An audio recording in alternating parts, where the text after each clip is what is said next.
a difference between being visible and being trusted, between talking everywhere and being heard in the right rooms. Today's conversation is for leaders who know they have something meaningful to say, but don't want to shout, chase, or perform for attention. They want resonance. They want authority that feels earned, and they want growth that feels aligned. Because podcast guesting, when done with clarity, structure, and soul, isn't about exposure. It's really about placement. It's about being in those conversations that do the selling for you before you ever make an offer. So today I'm joined by someone who understands this deeply. Christelle Biiga is known as your podcast matchmaker, and that title matters because this work isn't transactional. It's relational. It's about alignment, not volume. And it's about turning conversations into trust and trust into income without ever feeling salesy. Christelle, I'm so glad you're here. Thank you so much for having me, Desi. I'm really, really happy to be here. I'm so glad you're here. This is going to be a fun conversation. Before we talk strategy, I want to start with you, right? Every meaningful body of work comes from lived experience. So take us back for a moment. What was happening in your life or business before podcast guesting became central for you? Well, let's go back to 2019 when I started my coaching business. At the time, I had no audience. When I say no audience, I mean no social media following. I don't even remember if I had a profile picture on my Facebook account. Okay. So I wasn't active on social media. Of course, I had no email list. So I needed an audience. I needed, people to know that I can help them. So I had to figure out how to get in front of an audience because it takes a minute to build your own audience. And that's really what makes podcast guesting so powerful. You can leverage other people's audience. So I understood that really early. And I decided, okay, I'm going to get on podcasts to get in front of audience that are already established and that are already interested in what I have to offer. I had no clue how to do it, of course, right? So I had to figure it out. I first asked a friend who had a podcast, but we didn't have the same audience. So I wasn't the perfect guest for her. But I asked her for tips on how to get on other people's podcasts. And she told me with a lot of love, nobody will want to have you on their show. You are too new. You don't even have a website, yada, yada, yada. But I said to myself, you watch me, okay? You watch me get on podcasts. And I figured it out. So eventually I started getting on so many podcasts that it was exhausting. I was getting on like 5 shows every week. And all that process made me realize that not all podcasts are worth your time and energy Mm. if really your goal is to use it as a tool for your business, right? If you just want to do it for fun, cool, go for it. But going on so many shows helped me understand how to be more selective about the type of shows to be on based on the goals that I had.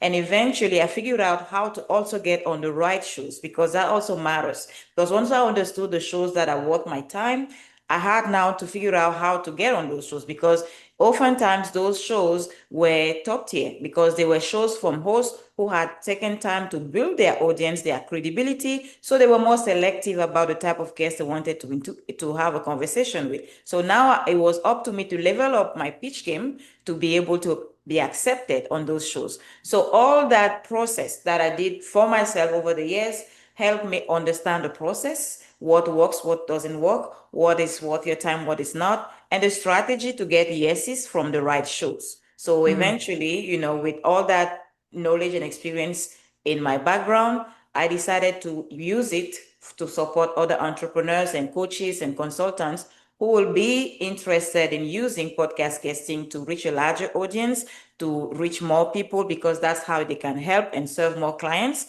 But they don't have time to do what I did, meaning figure it Mm. out or spend time sending pitches, checking the shows and making sure they are the right ones.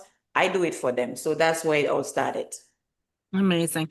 I'd like to dive deeper into this a little bit because you did touch on something, but I would love to dive into what you noticed wasn't working about the way people were being told to market themselves. What wasn't working was, okay, just get on a podcast and talk about what you do. Right. The truth is, some shows have no niche. They just have, it's just people saying, oh, I love talking, so I'm going to start a podcast and have conversations. That's fun, okay? But if you are a business owner, if you want to be more intentional about where you want to be. So that's where, I started seeing that, okay, some shows are for fun. That's cool. Some people like entertainment. Why not? But if it's a strategy for your business, you want to research shows to understand that, okay, this is not just cool because they invited me on.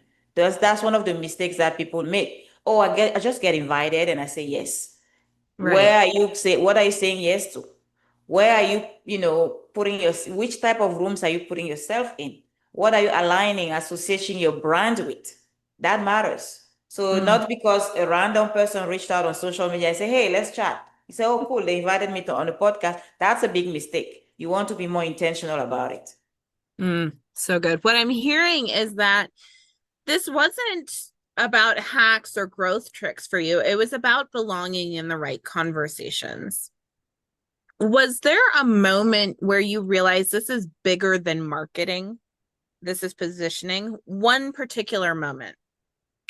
One particular moment that made me realize that this is bigger than just marketing was a conversation that I had on a podcast back in 2020. We remember 2020, right? It's not that far. Mm-hmm. It's not that far. So I was in a podcast conversation, and again, I was there with the marketing, thinking mindset, right? How to position my services. And eventually, during the conversation, I started sharing my story of moving to the US and getting arrested at LAX, spending 9 months in detention and being released. That story, I shared it at a time that was really relevant because, yes, it was 2020. Everybody was scared. Nobody knew what was happening. Just like I was scared when I was arrested at the airport, right? And I'll use that story to encourage listeners to not give up and to tell them there is hope, there is light at the end of the tunnel. We don't know what is coming. We don't know how to deal with this pandemic. We don't know what's going to come after all the businesses are shutting down and all the things, but we got this. Just the way I was put in a jail in a foreign country, right, for 9 months, I could have given up, but I didn't, and eventually I won. So I used that story to give, hope and encourage people. And people started messaging me on social media, thanking me. Years later, even thanking me for sharing that story and encouraging them and giving them hope. Maybe they were in a hopeless situation. That's when I understood that getting in the right conversations, being in front of the right audience goes beyond marketing. It's really about impact. It's really more about being memorable. And you cannot be memorable to people who don't align with your message. That's why, yes, you have to ensure that you're in the right rooms, in front of the right audiences who will value or who will see a benefit from Mm, hearing your message and your story. So that's where the positioning is coming in because there are so many people out there talking about what they do and they're doing the exact same thing as you do. What right. positions you as the go-to? What makes you unique? What makes you the one expert that they will choose, they will want to reach out to? Absolutely. That's such an important distinction because in my world, authority isn't claimed, it's conferred, right? And podcast guesting creates that space where that transfer of trust can happen organically. Absolutely. Look, for example, I'm here now on your show, Daisy, right? Your Uh-huh. audience doesn't know me, but they No. trust you. You have built a relationship with them. And because they trust you, when you tell them Christelle is an expert, they trust that. It's Yes. like when you tell your friend, go check out that restaurant, it's a fabulous place, you will enjoy the meat. Just go. They will go check it out because you said so, because they trust you. They know, okay, Daisy always has great taste. So if she's telling me the food is good there, I'm going to go try it out. That's what it is, right? So that's Right. what podcast guesting does for experts. You get in front of an audience that trusts the person introducing you to them. So it's like a referral.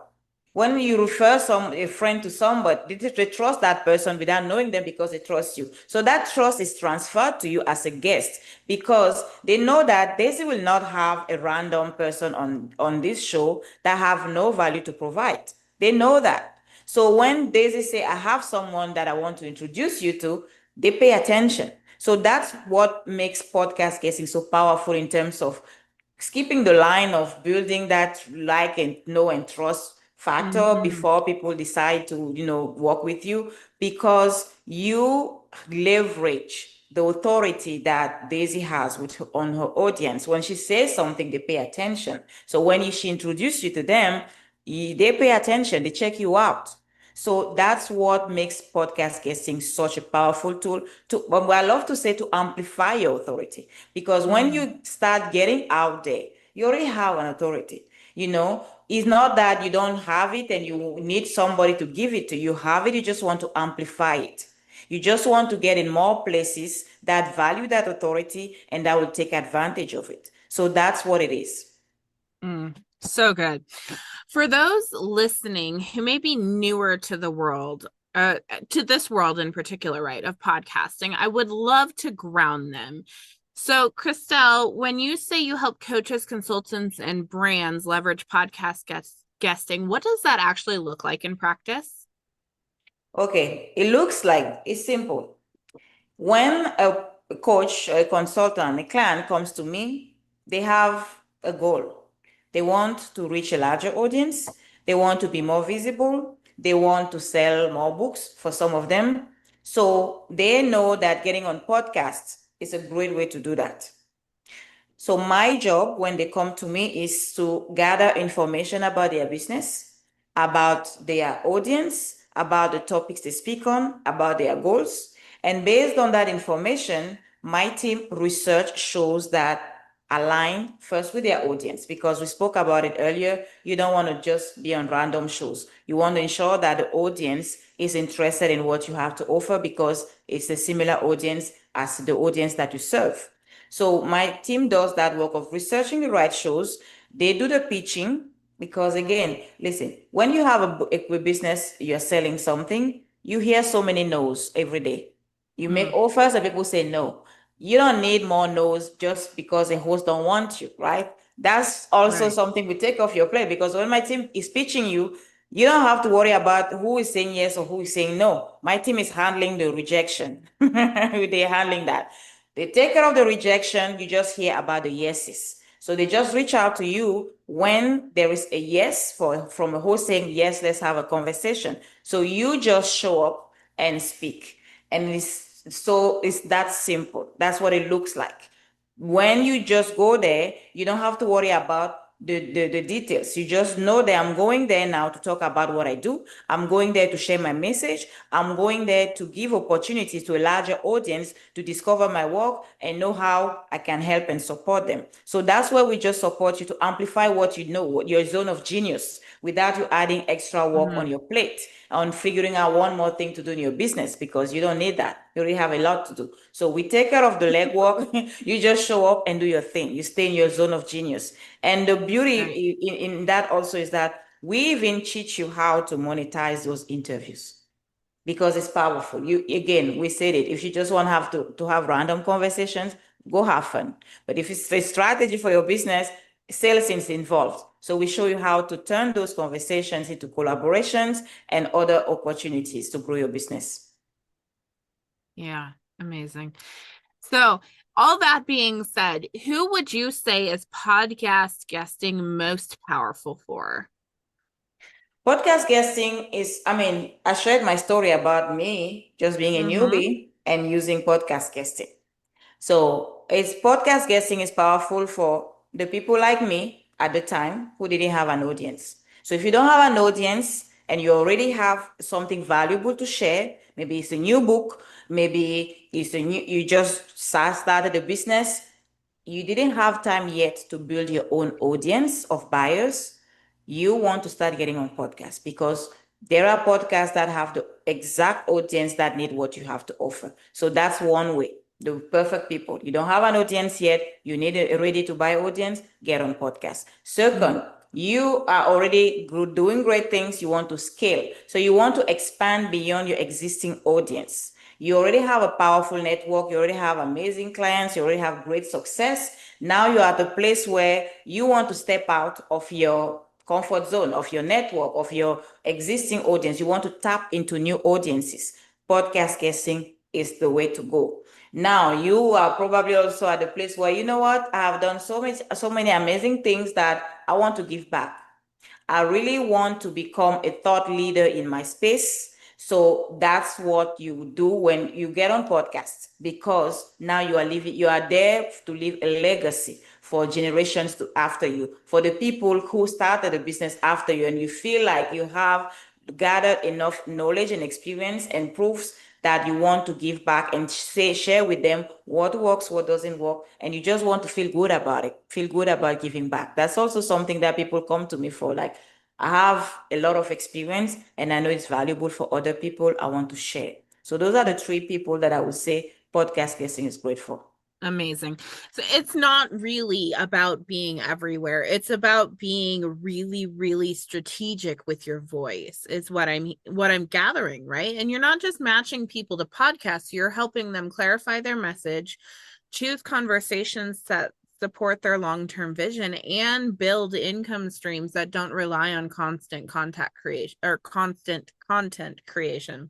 Say that Absolutely. 5 times fast, right? Yeah. And to me, that's leadership level visibility. Yeah, absolutely. Because again, a leader always has a vision. That's the first thing about a leader. If you're a leader, you have a vision. You know where you're going, and that's the only way for you to lead people with you to that destination. So Mm, when you decide to get on podcast, you have to have a clear vision, a goal of where you're going. And if you have that clear vision, have that clear goal in your mind, you don't want to spend time in rooms that don't match, that don't help you get there. That's where researching the right show is so important, because you want to assess, okay, if my goal is this, if I get and say yes to this random person reaching out to me on social media to get on their show, will that help me? Will I be able to achieve that goal? Is that audience going to really value what I have to offer? Is right. my message for them? Is my book for them? Is my expertise for them? If the answer is no, you say no. So Mm, you have to be strategic. That's how leaders move. Leaders don't just get excited because they say, "Oh, come on my podcast." Oh my gosh, I was on a podcast. No, leaders are strategic. Leaders value their time. That's why leaders don't want to spend time doing unnecessary things like, researching, show speaking, and all of those things. Leaders value their time, and mm, leaders value results. That's why you right. also want to make it a strategy, not just, oh, I just go on a podcast, I don't even know what happened. No, you want to know that you are doing the things that will get you results. That's how leaders think. Right. Right. So, so good. I love this conversation. Let's go deeper into what listeners came for. Right. A lot of people think podcast guesting equals share your story and hope people DM you. But you teach something very different. So I kind of want to break this down a little bit. Monetizing before the interview. So let's start before someone ever hits record. What should a leader have clarity on before they say yes to podcast opportunities? Okay. Before they say yes, first they have to ensure that that podcast is aligned with their audience. Audience alignment is the first step, right? You have to make sure that that is the podcast within your niche. It's not just a random show where someone just enjoys having conversations. It's a podcast that has a niche that is your niche, and the audience matches your audience. Now, when you have that established and the podcast host says, yes, come on my show, let's have a conversation, you want to already think about ways that you can collaborate with the host to serve their audience. What can you provide to those, because, for example, Daisy, you have a podcast because you have a community. Mm-hmm. You serve that community. You have things that you offer that community. So you know what I do. As a guest, we can come together and say, hey, Daisy, look, what you're doing right now for your community is great. But I think it can help them further if while you are doing this for them, I get them booked on the right shows. I will amplify the impact of what you are doing for them. And Daisy will say, huh, actually, that would be great. I would love that for my audience. So let's Right. do it. So now Daisy and I have started or are already working on a partnership before even we are recording the interview.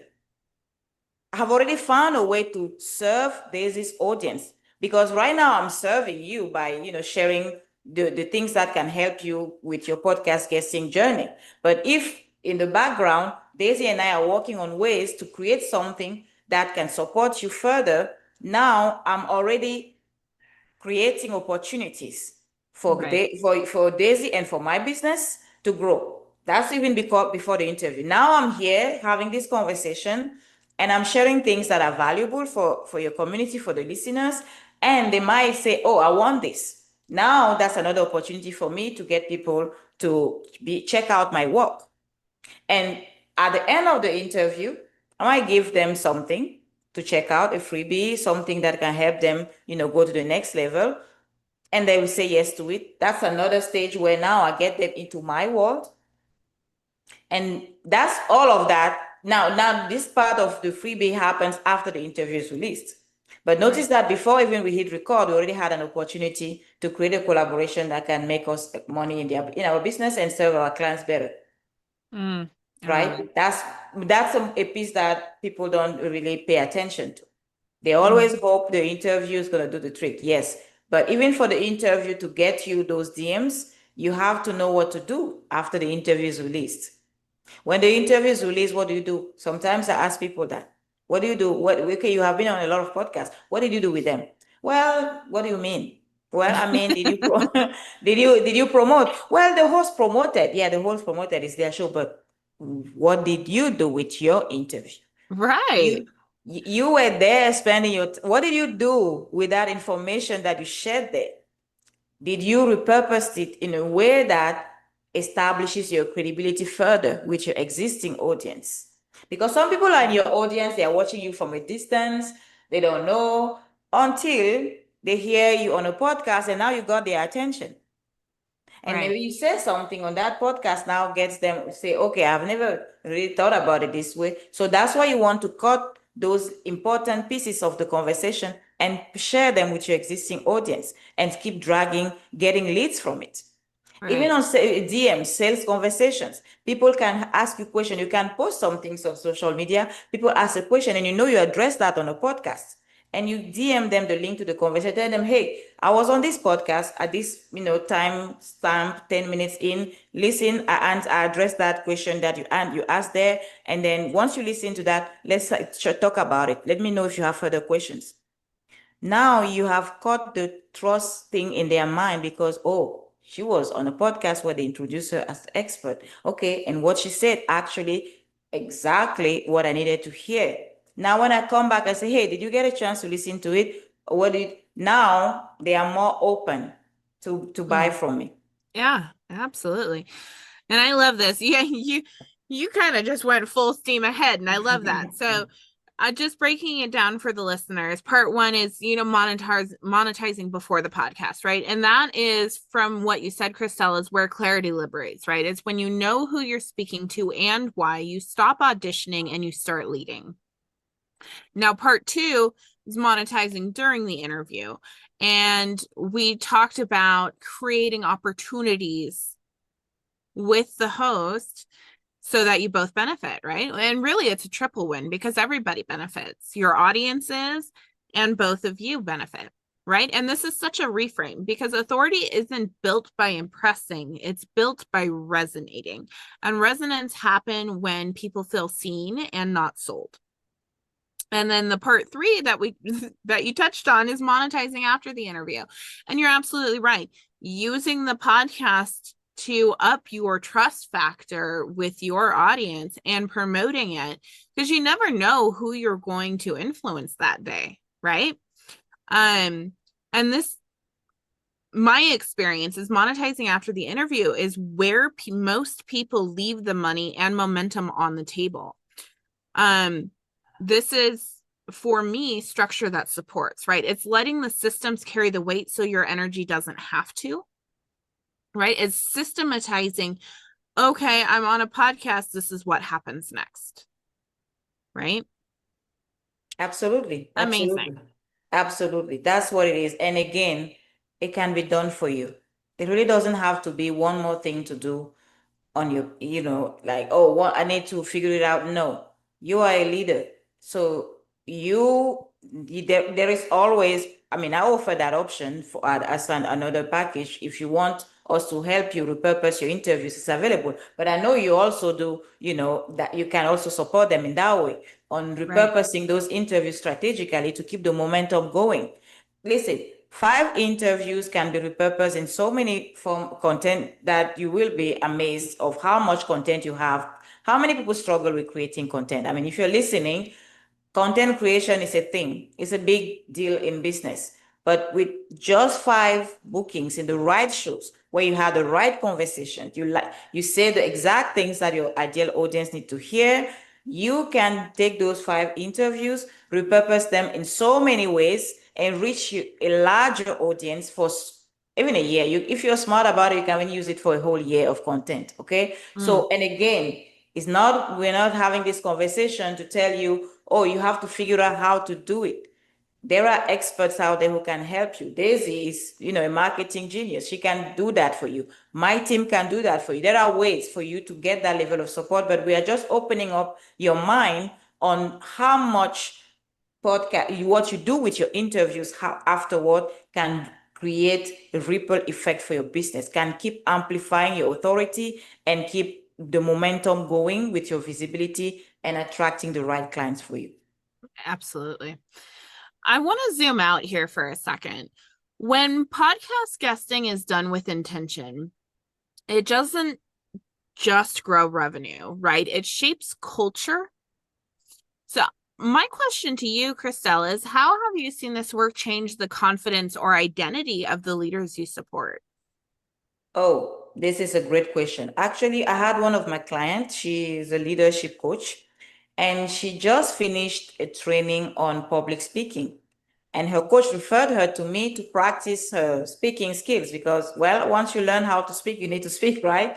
So she came to me to get on podcast because she wanted to practice. Of course, at first, she had, she wasn't confident or she had a little bit of, not stage fright, podcast, not a stage, but she needed to build that confidence. And sometimes we think confidence is you have to be born with confidence. Some people are just confident, some people are not just confident. That's not true. Anybody can become confident. And the only way to get as confident as you want is to do the thing. Just do the thing. The first time it will be scary. The more you will do it, the less scary it will become, the more comfortable you will be. And you don't have to get it right the first time. You have to just know that you are doing it. That's Yeah. what you chose to do. You're doing it. One of my clients had never been on a podcast before, had no clue what to do. First podcast because, and it could have been intimidating for him because, as you know, we only book clients on top tier shows. So the podcast we booked him on, the first one was on the top 2% show. Okay. So he was a little bit intimidated, but I told him, you got this, prepared him. He got there, did the interview, and afterwards I shot him an email. I said, hey, how did it go? Just like a mommy with the child after the first day in school. I was like, okay, that was his first interview. Let me check on him and see how it went. Right. So I shoot him an email. I said, how did it go? He said, oh my gosh, it was so fantastic. The host loved it so much that we have an appointment to discuss possible collaborations opportunities. Sometimes we think it's a big deal. Confidence with podcast guesting is not as hard as being confident speaking on stage Right. because this is a conversation. We can all have a conversation about what we do. We can all have a conversation about how we help people. We can all have a conversation about our zone of genius. It is not that hard. And the host is not out there trying to catch you. The host is not is not out there trying to prove that you don't know what you're talking about. No. All the questions that the host will be asking you are questions that you know because the host know what you do. So they will always ask you questions about that. They will not ask you questions about what time will, is it going to rain tomorrow? How are you supposed to know that? Right? So, so that's why, I mean, for me, confidence really from my experience with clients, even the first time they hit it, because they got so passionate during the conversation about what they do, that it became so natural for people to see that they are genuine and that they know what they're talking about. And Mhm. the rest is just history. I love it. And really there is something so sacred about conversations that move people toward truth, clarity, and action. So, how do you personally stay grounded so this work doesn't become just another visibility machine? You have to know exactly, I mean, as I mentioned earlier, the vision matters. You have to keep the vision clear in your mind because it's not a task like, oh, this is one more thing to do. Okay, I've done it, fine, I'm over it. No, why are you doing it in the first place? If your vision is, okay, let's say I want to reach a larger audience, what does that look like? My audience right now, maybe on social media, with my email list, whatever, is 5,000. If I say I want to reach a larger audience, that means I want to reach what, 10,000 people or whatever number that looks like for you. If Right. that is your vision, if you have that, you will never look at it as a number of podcasts to be on, but you always keep in mind the number of people you want to reach. If your vision is, oh, I want to give back, or I want to sell more books, how many copies you want, how many people you want to have a copy of that book in their hands? So that will be your vision, your leading vision. Why do you need that many people to have? Because I know this book is changing lives. I Mm, know my course, my online, my membership is changing lives. So I want my membership to have this many members within a year. That's your North Star. You are not going out in terms of how many podcasts. Okay, I've done 5 podcasts. Fine, I did it. No, that's how you keep it alive. It doesn't feel like a task, but it feels like a mean for you to reach the vision. the ultimate vision. Let me ask you, is there any boundaries that you've had to put in place? With guests or with No, with you personally, staying grounded and having those deeper conversations. Is there any boundaries that you've had to put in place to protect that and the yes, vision? yes, absolutely. There are boundaries. You have to be clear. For example, I have one client, we had a conversation about it 2 weeks ago. He mentioned that some of the shows that he was getting on, the hosts were asking too many questions about his backstory that he didn't want to talk about. It was still in his bio, but he felt like he didn't want to talk about it too much. But that seemed to be the interest, like what podcast hosts were leaning into.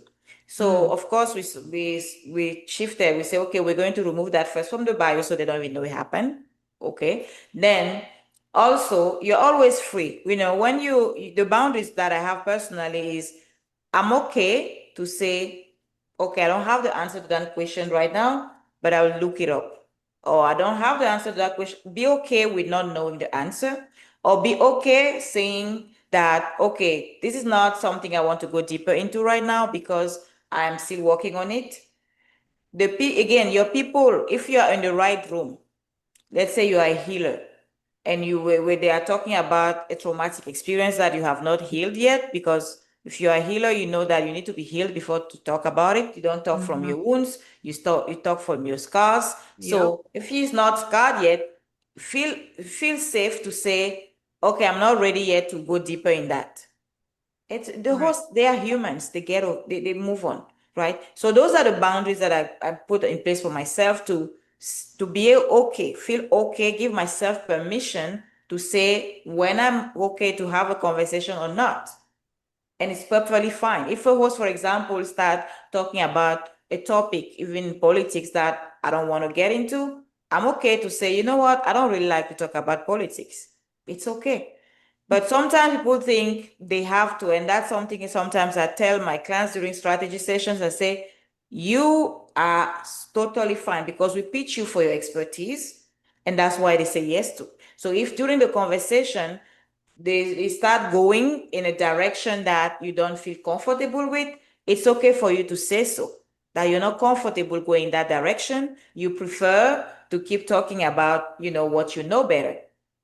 It's okay. Nobody's gonna die from it. Right. I love this. It's soul that sustains, really. It's growth that doesn't cost you yourself. setting those boundaries and sticking to them, right? And Mm. you're absolutely right. The hosts are human. They're gonna pick up on it. Ideally, I mean, I'm sure there are cases where they don't and they forge ahead, and then, well, you kind of just have to roll with the punches at that point. But Mm. I would love to move Christelle into a leadership lightning round. Okay. And Yeah. this is just a quick lightning round. Short answers, first thing that comes through for you. And it's kind of like a fill in the blank. Okay. Authority is built when a leader stops what? Second guessing themselves. I love it. One mistake most podcast guests make. Never promote their interviews. The question every guest should be prepared to answer clearly. What do you do? Visibility without alignment leads to Waste of energy. one practice that keeps your leadership clean and grounded. Vision. I love it. So good. What stands out the most to me in this entire conversation is this. Podcast guesting at its best isn't a marketing tactic. It's a leadership practice. It asks you to speak with clarity, choose conversations with intention, and trust that the right rooms create the right results. Right. Christelle, your work reminds us that growth doesn't have to be loud to be powerful. It just has to be aligned. So I want to thank you for bringing your wisdom, your discernment, and your grounded leadership into this space. To the listeners, if this conversation stirred something in you, don't rush to do more. Instead, ask yourself, where is my voice most needed? And what conversations am I ready to step into with clarity, structure, and soul? And or reach out to Christelle and myself, and we will guide you in the right direction. And that's where real authority begins, right? Yes. So all that to be said, we will see you next time on Catalyst Conversations.